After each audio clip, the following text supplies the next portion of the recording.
Hey guys, welcome to the channel. As you see in the thumbnail, what if broken Issei was Tensura Dragonoid And Harem. Before I start, please do support for more awesome content and subscribe my channel and like this video. Go support and follow the SHADOWKING2030 for writing that awesome fanfic, and also make sure to comment on this story, link in the description. Kuo Japan, a cozy little town where many live their daily lives and where the academy known as Kuo Academy is located. But behind the curtains of the town lies the supernatural folk who do many positive and sometimes disgraceful things. There is however one individual who has recently become part of the supernatural life, one who is about to experience a horrible fate involving the one he thought would be his lover. The individual is known as Issei Haidu, the pawn of the Grimoire heiress Rias Grimoire. Issei has recently saved Rias from her arranged marriage between her and her ex-fiancé Isay Phoenix, which is the same time the two started dating. Issei is currently talking with his friends Motohama and Mitsuda as the three are laying on the grass gazing up into the sky. "So Issei, how is your relationship going with the number beauty of our academy?" Motohama asks Issei. It thinks of what's been happening between himself and Rias. "I don't know, to be honest, Rias seems to be distant lately," Issei says. "I don't know why, but I have a gut feeling something terrible is about to happen," Issei Mitsuda says. "Mitsuda, you're just overthinking things, I'm sure nothing terrible is going to happen," Motohama says. Motohama would soon regret saying that, as a terrible fate would soon happen to Issei, a fate that would change the way things are seen in Kuo, Japan. The three continue their conversation talking about the usual perverted stuff they would normally talk about. However, over at the Orc clubhouse, Rias herself is planning something horrible to do to her boyfriend. "I got to betray that pervert," but how, Rias thinks to herself. As Rias is thinking, she notices a guy walking the sidewalk outside the academy grounds.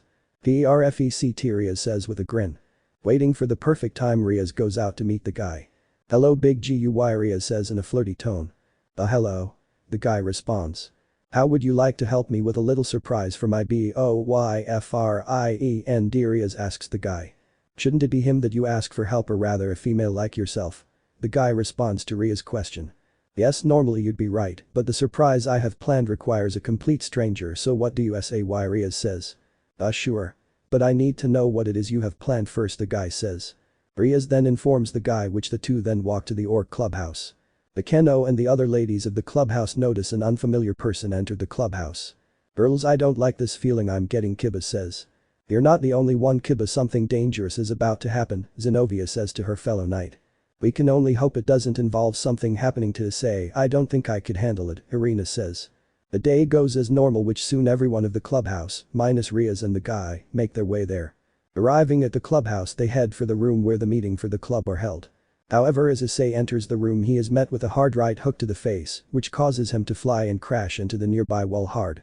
"What the hell?" Kiba shouts before looking at the guy who punched Issei. Well, seems she picked a scrawny looking kid like you as her boyfriend," the guy says with a smug look on his face. "Who are you?" Issei shouts loudly. The guy says nothing before attacking Issei with multiple punches and kicks to his body. Issei screams in pain. The Keno notices Rias in the corner of the room. "Rias? You got to stop him." The Keno shouts loudly. "No, Rias says with a smug expression. "Why? What did I ever do to you, Rias?" Issei says loudly to Rias. "It's not what you did, but rather what you should have been, darling," Rias says as she stands near close as the guy still lays into Issei. "What are you talking about?" Issei shouts. Before any more can be said, Kiba tackles the guy to the ground, stopping the attacks. "Issei-on," Kiba yells. "We'll hold them off, perv, just get out of here," Kaneko says in a monotone voice. Standing up, holding his stomach, Issei nods and stumbles out of the clubhouse. Once outside, Issei coughs up some blood before making his way to the park to try and figure out why Rias would betray him like that. Picture it's Issei coughing up the blood. Arriving at the park, Issei stumbles to the fountain where he sits down on the outer ring of the fountain. "Why did she betray me like that?" Issei says in his mind. "I don't know why she did that, but you should go into hiding to avoid any contact with her," Drake responds from the inside of Issei's mind. As the two are talking, a rogue fallen angel notices Issei is all alone. "Devil scum." The fallen angel shouts as the fallen throws a light spear at Issei, piercing his chest and destroying his heart. Issei falls to the ground as blood pours from his body. "What did I do to deserve this treatment?" Issei yells in his mind. "I don't know, but it would seem our time is up in this world," Drake responds. "Drake, I want to ask a favor before we move on to the afterlife," Issei says to Drake in his mind. "What is it?" Drake responds to Issei. Can you take control of my body and let out a loud dragon roar to signal any other dragons of our demise, Issei says. It would be my pleasure partner, Drag says as he gains control of Issei's body. Struggling to get up, Dragon Issei's body takes a deep breath before letting out a loud roar that every nearby supernatural can hear. Play for Drake's roar. As the roar is going on, a certain individual hears it. That was Drake's roar. A voice says. Your rival. Another voice asks. Yes, we need to find where it came from. The first voice says. The individuals then rush through the city before coming to the park. They then see a barely alive Issei on his last breath. Noticing the unfamiliar presence, Drake in Issei's body turns his head to sense his rival's presence. Albion? Drake asks in a raspy voice. Yes, Drake, it's me, but what happened to you? Albion asks his rival. I host the boy you see before you was betrayed by his girlfriend Rias Gremory, who had an unknown guy we never met attack my partner, which my partner's friends took on my host's girlfriend, and the guy Drake says. Which lead you to come here a bit, what of the hole in your body? Oh, and before I forget, I'm Volley, the host of Albion. Volley asks. The rogue fallen attacked us from out of nowhere, we're destroying my partner's heart in the process, Drake says. I see, what will you do now, Drake? Albion asks. Really, Albion? You have to ask that in question. I'm going to die, that's what. Drake yells at Albion.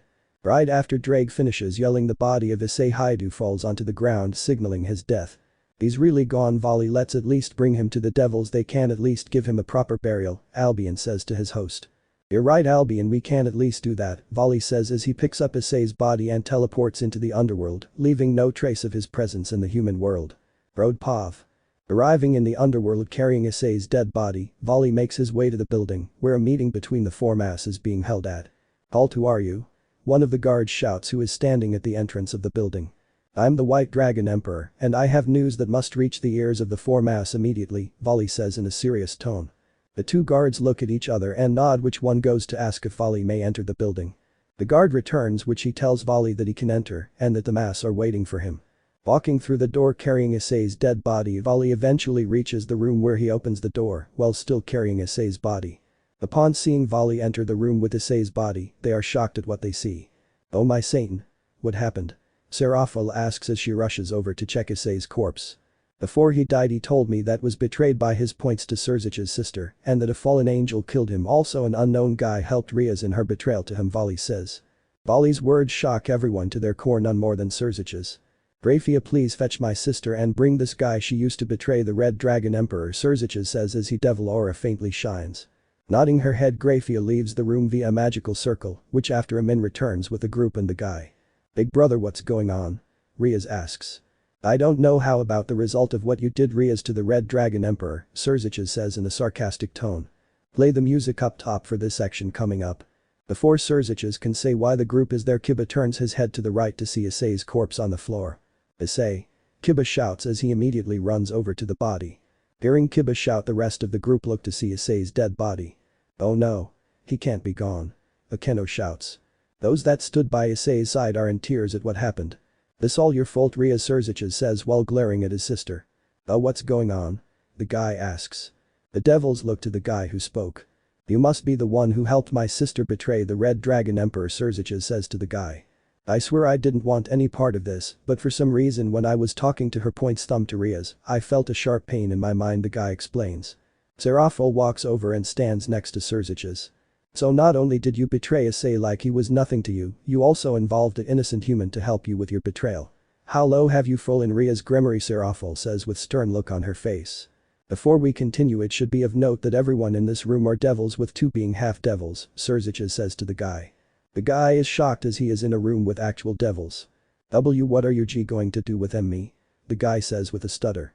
Nothing, but we will erase your memories of your encounter with Rias Gremory and of your actions to Issei Haidu, after which you will be taken back to the human world to continue your daily life, Ajuka says.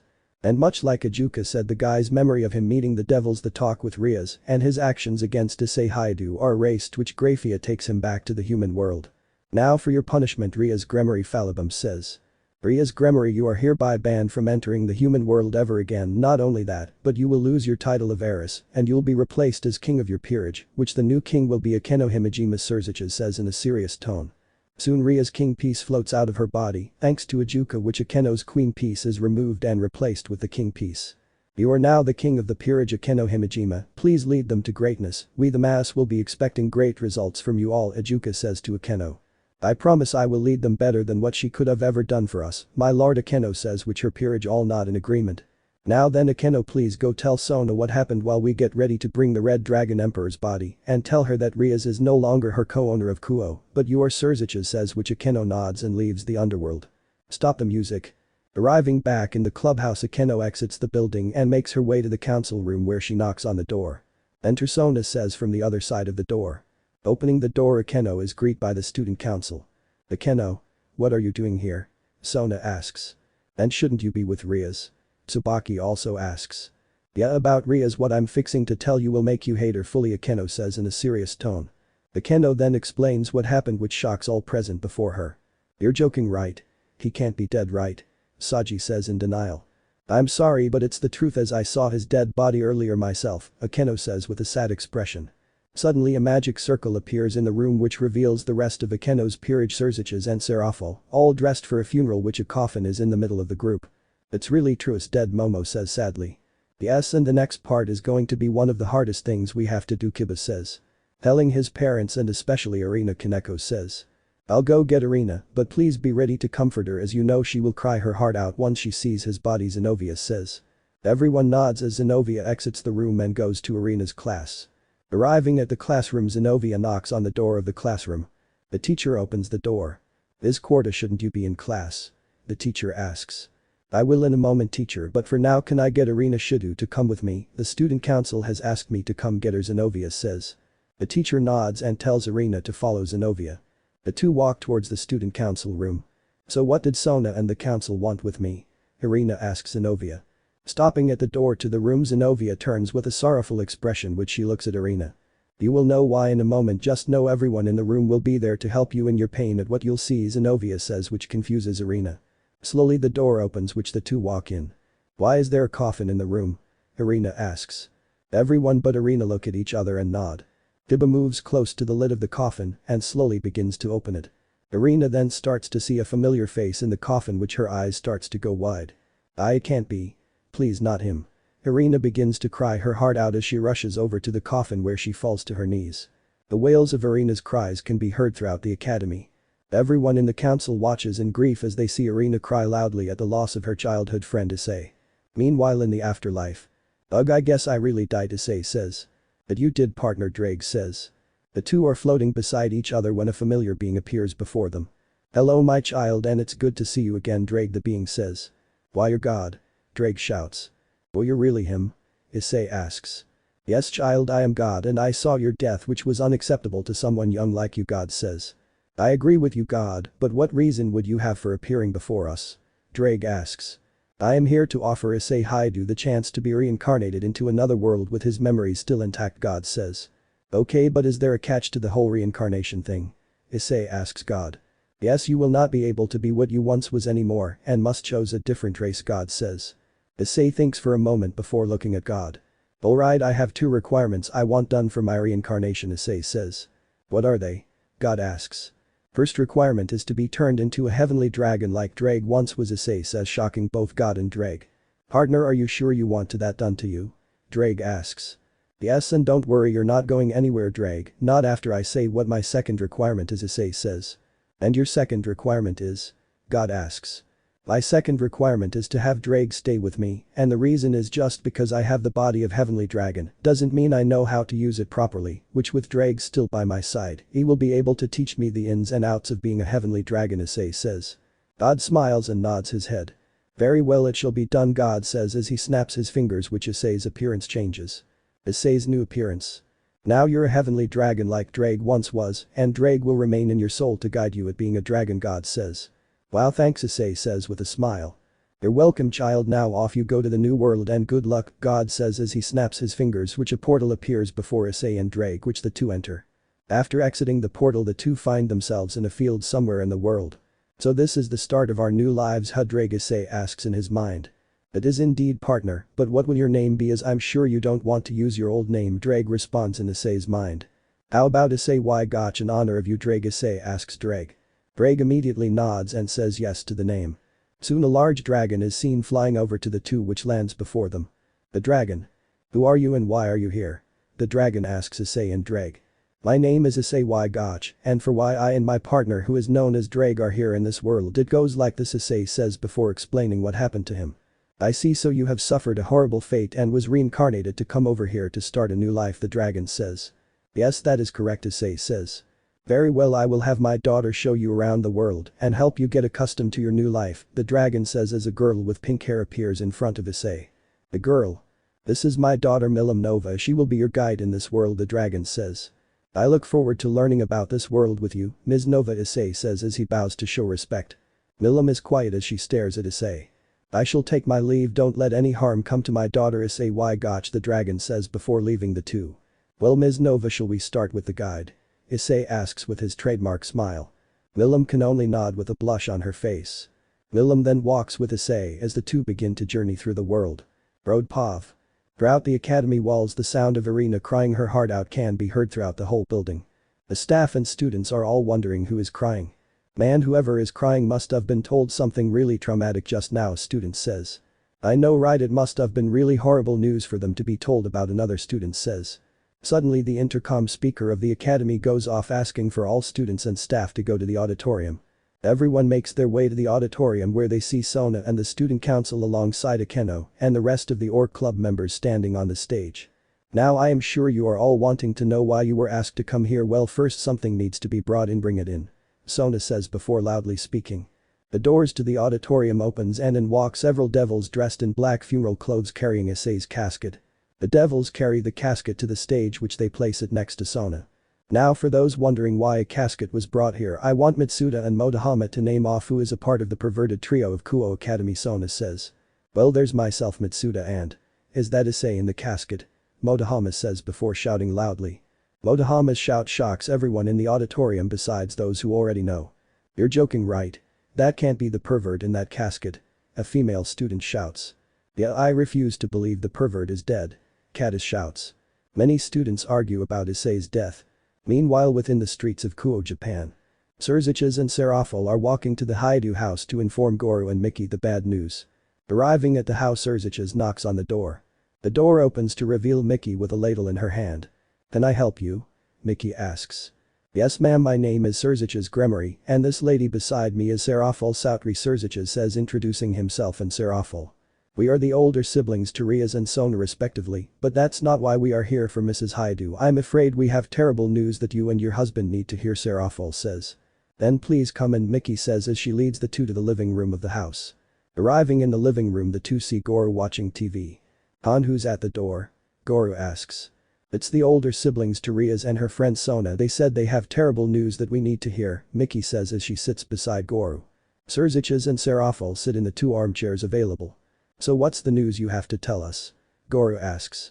We don't know how to calmly say this, but your son Issei Haidu has been murdered, Surziches says. He's been what? Mickey shouts. Our son can't be dead. Goro also shouts.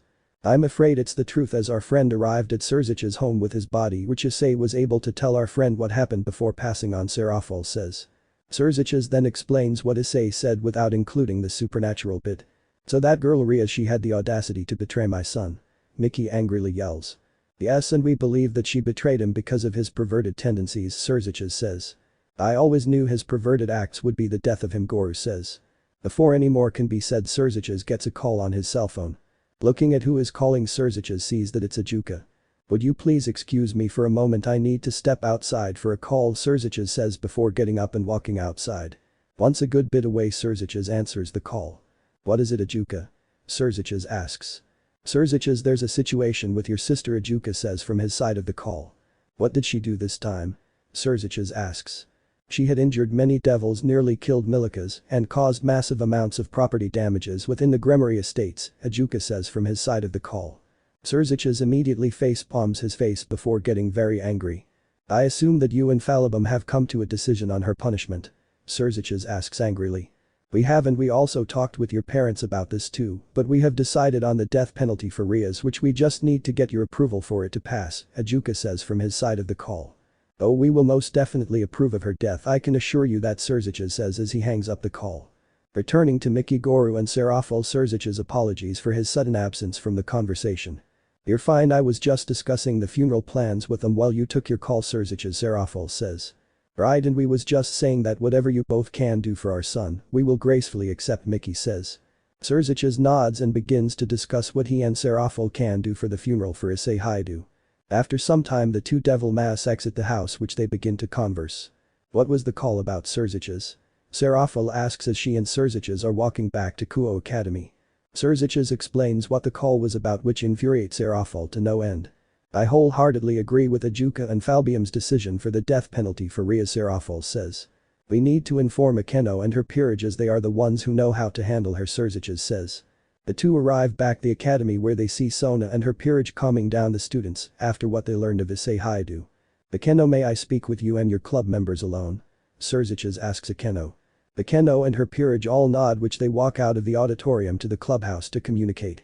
What is it you need to speak with us about, my lord? Akeno asks the Devil King. I've been told by Devil King Ajuka that Rias has caused massive property damages in the Gremory lands of the underworld, and not only that she has escaped the underworld and nearly killed my son Milika, Serziches tells the peerage before him. Akeno and her peerage are shocked at what they are told. Is there a sentence for her, my lord? Kiba asks Serziches. Yes, we the Devil King Mass have reached an agreement that Rias Gremory is to be executed, no matter the method used, Serziches says seriously. Very well, we will get right on it after the funeral, Akeno says. Serziches nods and the group returns to the auditorium. Upon returning, the devils see that everything is calm now. Now that everything is calmed down, I have been told by my older sister that we are in the clear by Issei Haidu's parents to give their son a proper burial and that they will support our decision for their son's funeral, Sona says in a loud tone. The auditorium then is silent as the devils the broad Issei's casket picks it up and starts to follow Sona as she has started walking to the doors of the auditorium. Everyone present in the auditorium follows behind Sona and the devils. The group walk a bit away from the academy where they arrive at a cemetery. Riser and his father are seen standing by a hole in the ground while holding a shovel which is wide enough for a casket and deep enough for it to be buried. Everyone stands to the sides as the devils carrying the casket make their way to the hole. The casket is then lowered slowly into the hole as everyone closes their eyes and silently bows their heads.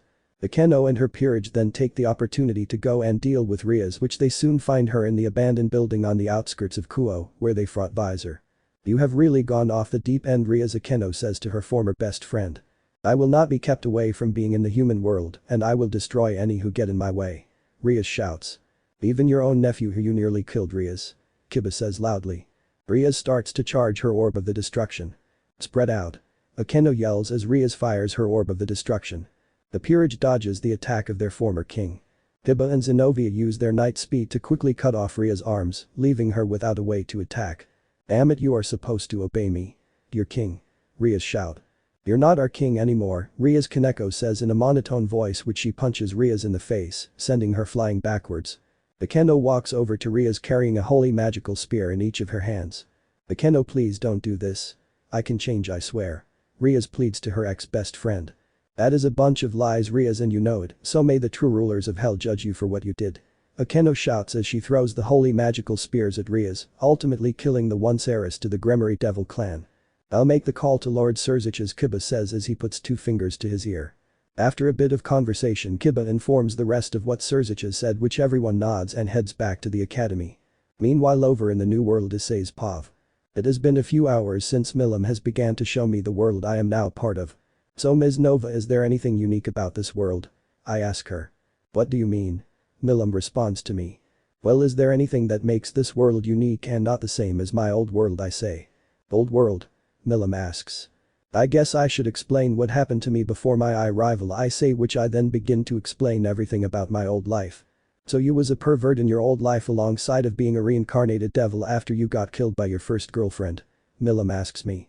Yes, and a few weeks after that I had to face off against an experienced devil to free my ex-girlfriend Rias Gremory from her arranged marriage between her and a devil known as Riser Phoenix, I say in response. How did you manage to win her freedom? Milim asks me. Before I answer that, do you know of the board game called chess? I ask in return. Milim shakes her head no. So the game chess is a board game in which two sets of identical pieces try to defeat the opposite side, which the pieces consist of a king, a queen, two rooks, two knights, two bishops, and 8 pawn pieces, I say to Milim. What does it have to do with you winning your ex-girlfriend's freedom? Milim asks me. So the devils, from what I was told, use chess pieces as a way to recruit near-dead individuals into their what is called a peerage, which each piece gives a certain individual's unique benefits. I respond to Milim's question. Before I can continue the explanation, Milim stops in her tracks. Is Nova? I ask. I want to see how well you are in a fight, Issei Gotch, Milim says to me. I soon gain a serious expression. So you wish to see where I stand in terms of combat? I ask seriously. Milim nods her head at me. Very well, but just know that I have only been in 2 fights in my previous life, so you may have the advantage over me, I say as I get into my battle stance, which she does the same. We stare at each other and begin to walk in a circle, watching each other's movements. A pebble falls off a rock nearby, which we charge at each other with our fists ready to throw. Bam. I grab Ms. Nova's arm and slam her on the ground, who retaliates by escaping my grasp and kicking me in the gut and flying into the air. You have no way of attacking me up here. Ms. Nova says. So you think you can escape me by flying in the air? Chuckle, well, let me show you how wrong you are. I shout before bringing out my dragon wings, shocking Ms. Nova. How do you have dragon wings? Ms. Nova yells at me. Probably because I'm a heavenly dragon, Ms. Nova, but enough about that, let our spar continue. I say before shouting as I dash at Ms. Nova. We trade blows, which causes shockwaves to be seen all throughout the sky. Picture Gohan as Issei and Cell as Milim. The sound of our fists clashing can be heard for miles. You're not bad, Gotch, Ms. Nova says to me. I block a punch before throwing a haymaker at Ms. Nova, who in returns blocks it with her wrist. Thank you, Ms. Nova, but I think we should finish our little spar so we can continue with a tour of this world, I say as I fly back a few feet. After having a few feet between us, we each charge an attack before letting the attacks charge at each other. Boom. A loud explosion can be heard from the attacks, which a black cloud covers the area between us, causing nothing to be seen. We then charge at each other and deliver one last punch across each other's faces. The punches causes us to fall down to the ground and crash land against a boulder. Man, you know how to fight, Ms. Nova, I say as I struggle to get up. You're not bad as well, Gotch, despite only being in 2 fights in your previous life, Ms. Nova says to me as she walks over to me. Well, I hope I met your standards for that spar, Ms. Nova, I say with a smile. You have, Gotch. Now tell me more of your previous life as I show you the world you're now living in, Ms. Nova tells me, which I nod my head. We continue to walk along the path we originally started walking on for the tour, where I continue talking about my past life. Unbeknownst to me, a destiny I could have never imagined lies along the path that I am now walking, one that I hope to walk with Ms. Nova on. Road Pav. Several weeks have passed since the funeral of Issei Haidu was held alongside the death of Rias Gremory, which Kuo Academy has returned to doing their daily activities. The Keno can be seen conversing with Sona of their duties for Kuo, Japan. Has your peerage encountered anything different other than the usual strays? Sona asks Akeno. Just the usual strays is all we encountered, Akeno says. Right, but have you heard about anything regarding Arena? Sona asks. Akeno looks to the nearby window. No, I haven't heard anything, and neither has Zenobia. There's no telling what she is doing right now, but Kaneko did manage to catch her scent nearby, which quickly vanished as it came, Akeno says. I'm sure that she will tell why she has not been in contact with us sooner or later, Sona says. The two then continue their conversation about their devil duties. Meanwhile, in a secluded training room, Arena can be seen training harshly against an undefeatable clone of hers. I have to keep becoming stronger. I must be able to stand by his side at all costs. Arena shouts loudly. The two clash their great swords with tensity, causing massive sparks to be seen throughout the room. Replace the two males with Arena and her unbeatable clone and replace their weapons with the great swords. Flashback to a few days after the funeral. Arena is seen leaning against Issei's tombstone, crying her eyes out at the loss of her childhood crush. Why did you have to die like that, Issei, Arena says through her sobs.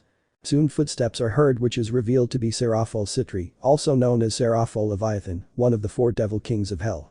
Alongside Seraphol is Ravel Phoenix, once bishop to her brother Riser Phoenix. Arena, you can't keep coming here all the time, you gotta live your life, Seraphol says with sympathy to Arena. I can't. He was everything to me, but now he's gone. Arena says loudly while still crying. The three are then seen floating in a voidless area. Where are we? Ravel asks.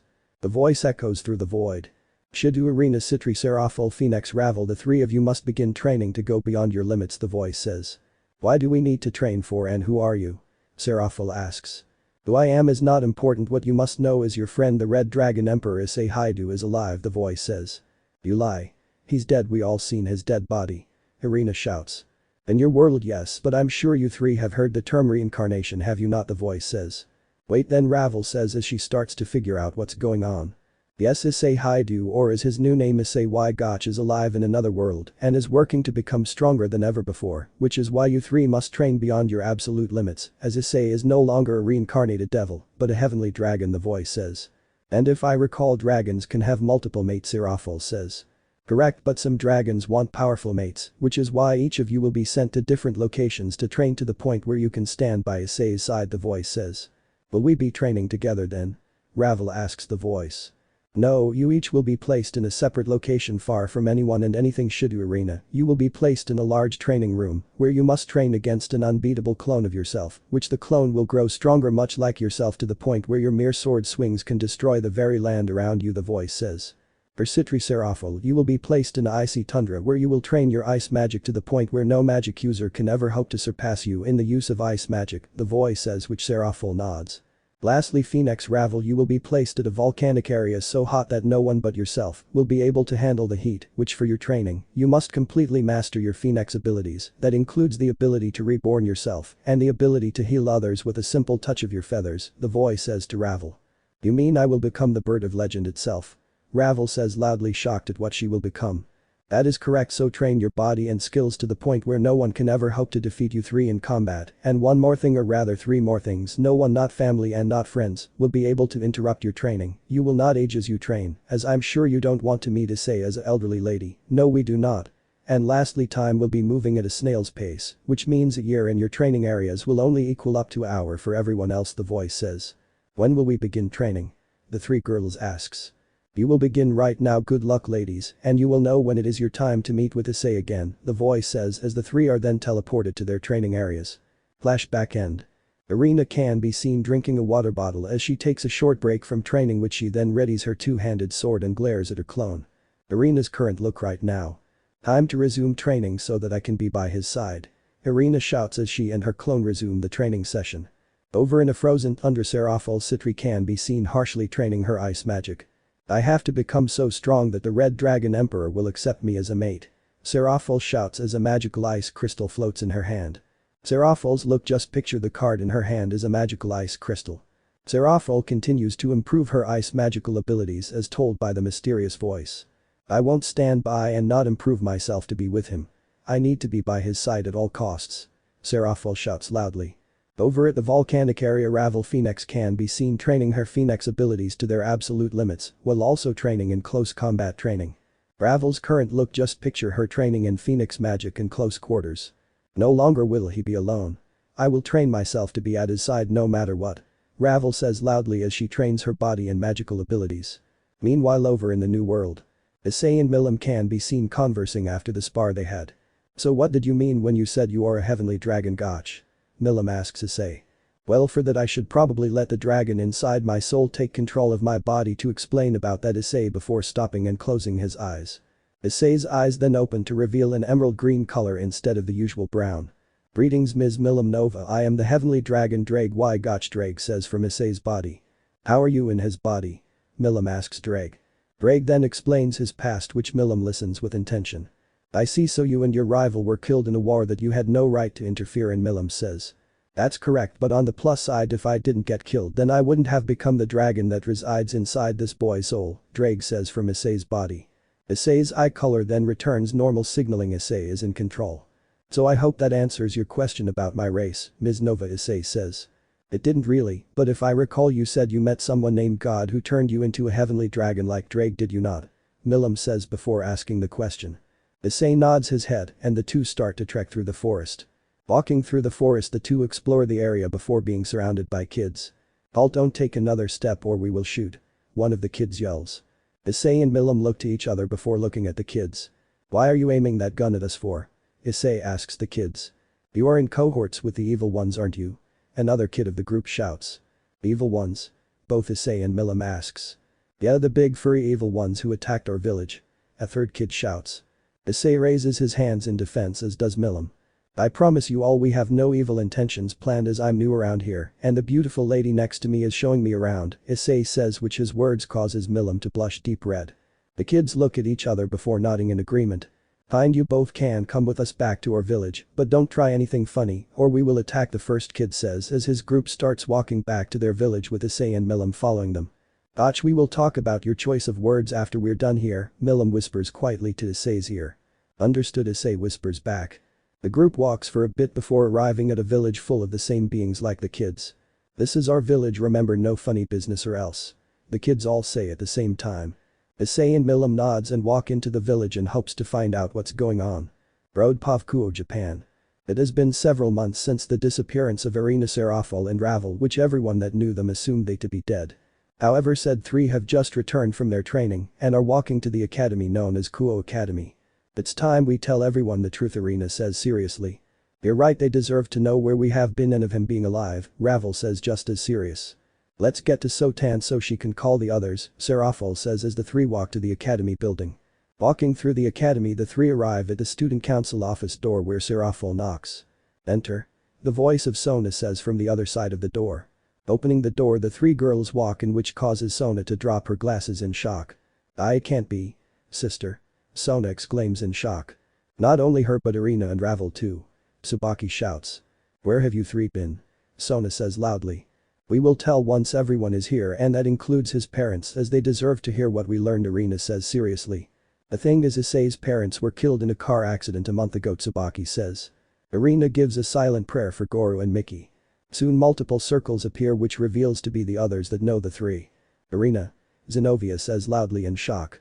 "Hello to you as well, Zenobia," Irina says. "Where have you three been?" Serziches asks. "Training, very harsh training," the three says together. "What could you possibly have the need to train for?" Lady Citri asks. "To be by his side when we meet him again in his new world," Serafal says. "Me too?" Akeno asks. "Issei Haidu," Ravel says. "Are you insane? He's dead, you must move on," Riser says loudly. "In our world, yes, but in the terms of reincarnation he's alive," Irina says. "Wait, you don't mean," Vali starts to say. "Yes, Issei Haidu, or as his new name is called, Issei Gotch, is alive in another world, and he is no longer a devil, but a heavenly dragon like Dragon Albion," our Ravel says. "He became what we are?" Albion asks from Vali's sacred gear. The three nod as to say yes. "Might I ask why is it that there is an overwhelming pressure being casted on this room?" Ajuka asks. "Because we have become so powerful that the only ones to give us a challenge would be Office Great Red and the Beast itself," Irina says. "You're joking, right?" Kiba asks. "We aren't joking at all, we really became so powerful that only the dragon gods and the beast can provide a challenge to us," Erafal says. "What sort of training did you three do?" Akeno asks. "I trained my sword skills to the point where a single swing of my blade can cause massive damage to anyone and anything in front of me," Irina says. "For me, I trained in the harshest of a frozen tundra to become so overwhelmingly powerful in terms of ice magic that any ice spells I hit an opponent with will give them an incurable frostburn that will never go away, even if you use Ravel's feathers," Serafal says. "Her feathers? But she is a devil, is she not?" Lady Phoenix asks. "Somewhat, I am your daughter, mother, but I have become the very creature our clan name is based off of," Ravel says. "You mean you have become the Phoenix itself?" the Phoenix clan shouts. Ravel nods and starts to transform, which she mouths to Sona sorry for the property damage. Ravel is then seen in her phoenix form hovering a little off the ground. Ravel's phoenix form. Everyone is in shock at what Ravel has become during her absence. Ravel returns to her human form. "Ravel, you really became the Phoenix of Legends," Lady Phoenix says in a loud tone. "Yes, I have, and I have mastered all my abilities as the Phoenix, so if any of you manage to kill me, I'll simply reborn myself and return to the fight," Ravel says. "That is overpowered bird brain," Kaneko says in a monotone voice. "You're lucky I'm in control of my powers, otherwise I'd fry you to a crisp, cat," Ravel says annoyed. "But what I want to know is, how do you know he is reincarnated into another world?" Falibum asks. The black portal then appears, which a hooded figure steps out of the portal. The figure. "The three know of his reincarnation into another world cause of me," the figure says. "Who are you?" Serziches asks. "I will not tell you my full name until the end of Issei's journey in the new world, but if you persist, just call me S," the figure called S says. "What do you mean you're the one who told them about him being reincarnated into another world?" Lord Phoenix asks.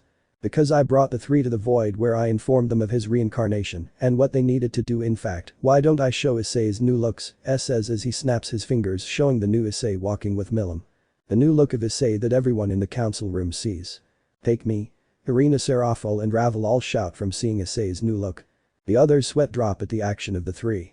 Now I should clarify the level of power the three are now at. Irina Shidu is now at, or if not Seraph level power, or she could be even higher than entire angel race including God, says for Irina. For Seraphol and Ravel, they are now demon lords, making them far superior to all devils, including the original devil kings. Says for Seraphol and Ravel. What do you mean far superior to us? Ajuka asks. What S is probably going to say is that we are far stronger than any devil, that we can practically make every single one of you our bitch, and you wouldn't have the power to oppose us, Seraphol says, which S nods in agreement. Meanwhile over in the other world. As the group at Kuo Academy discuss about what arena Seraphol and Ravel's power have become. Issei and Milim have arrived at the elder of the village they are now in. Excuse us, but can we talk with the elder of the village please? Isay asks the small pack of goblins in front of him.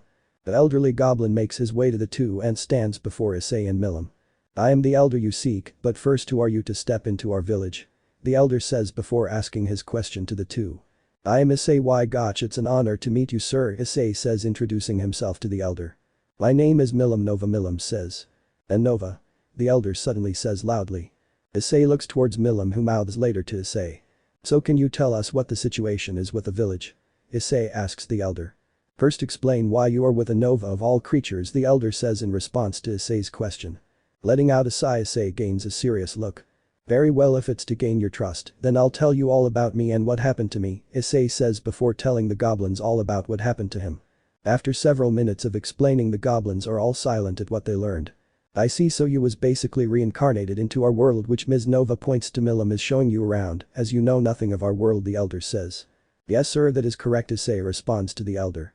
Right, so since you want to help us, I'll tell you both of our situation, the elder says, before going into detail of the problem the village faces. Listening to what the elder is telling them, the two nod at the info. Alright, so these direwolves are harassing your village, which you need help defeating them so that they will stop their attacks on the village, correct? Issei asks. Correct, we just want them stopped so we can live in peace, the elder says. If you tell us where they normally attack from, we will handle them for you, Milim says. Before the elder can say where, the direwolves appear from an alarm type sound goes off through the village. The direwolves are back. I repeat, the direwolves are back. One of the goblins of the village shouts, causing every other goblin to hide. Looking at each other, Issei and Milim share a nod and run to the area where the direwolves are to appear at. Arriving at spot where the commotion is the loudest, Issei and Milim see a pack of direwolves approaching the goblins of the village. So this must be them.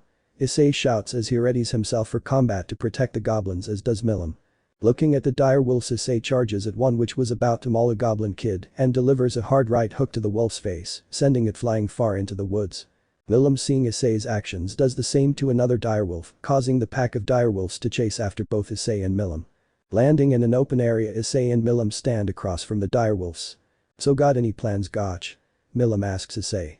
Before Issei can respond, a direwolf with a scar over one of its eyes stands in front of the direwolf pack. The direwolf glares angrily at Issei. Why is it glaring at me for? Issei asks. No idea, perhaps it's the one you punched back in the village, Milim says. Suddenly the direwolf growls, signaling what Milim said is true.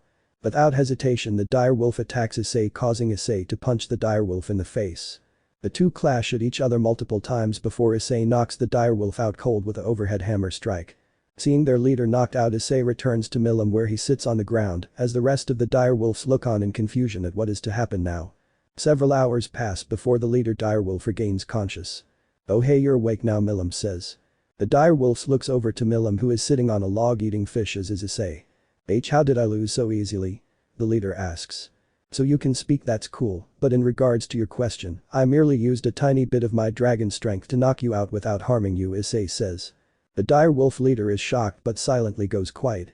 I see, then I and my pack give our services to you, the direwolf leader says. Issei looks at the direwolf confused, which Milim and the direwolf leader then explain what the direwolf meant by services. Oh okay, so I need to give you a name then to establish services between us? Issei asks. The direwolf leader nods as to say yes. Then how about Ranga? Issei asks. Ranga is a fine name for one such a me, the direwolf leader says. Suddenly a light envelopes Ranga, which after a few minutes disappears, showing Ranga in a new look. Impressive new look, Ranga, Milim says. Thank you, my lady, Ranga says. Well, now that situation involving you and your pack attacking the village is settled, let us head back and discuss what we can do to help the villagers of the village, Issei says. Milim, Ranga and the pack belonging to Ranga all nod at Issei's words, which the group make their way back to the goblin village. Upon returning, the elder and the villagers are shocked to see Issei and Milim alive. You're alive, but how? The elder asks.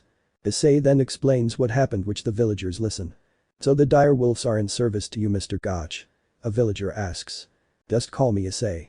Mr. Gotch makes it seem like I'm old, but regardless we will be spending a few weeks helping you and the villagers improve yourselves, Issei says. Improving ourselves? The elder asks.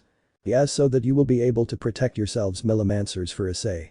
The goblin village look at each other and nod. Please help us. The goblin village shouts. Issei's group nods and begins to help the goblins improve themselves.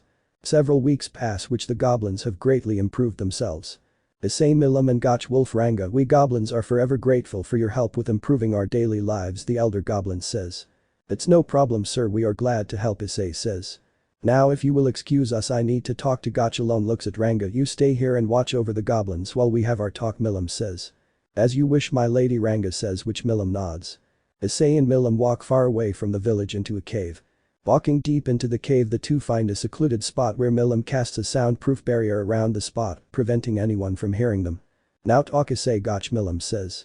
Talk about what exactly? Issei asks. About what you said to those goblin kids before we helped them with their problem involving Ranga and his pack, Milim says. You mean when I said this beautiful lady next to me? Issei asks. Yes, that did you really mean it? Milim asks with a blush. Smiling, Issei walks over to Milim and lifts her chin up to where the two are gazing into each other's eyes. Milim Nova, you are the most beautiful girl I have ever laid my eyes on. In fact, I would do anything just to be your mate, Issei says as he places his lips on Milim's, causing the girl to go wide-eyed before slowly closing her eyes and wrapping her arms around Issei's neck. The two for several minutes before separating. Do you know what mates is between dragons? Milim asks Issei. Yes, see, Drag, or as I should call him, Dad told me of what mating means between dragons and what being mates between them also means, Issei says while gazing into Milim's eyes. Then prove to me you worthy of being my mate, Issei. Why, Gotch? Let me see the depths of your feelings for me. Milim says loudly. With pleasure, Milim, Issei says with a smirk. Lemon. Has. Been. Removed.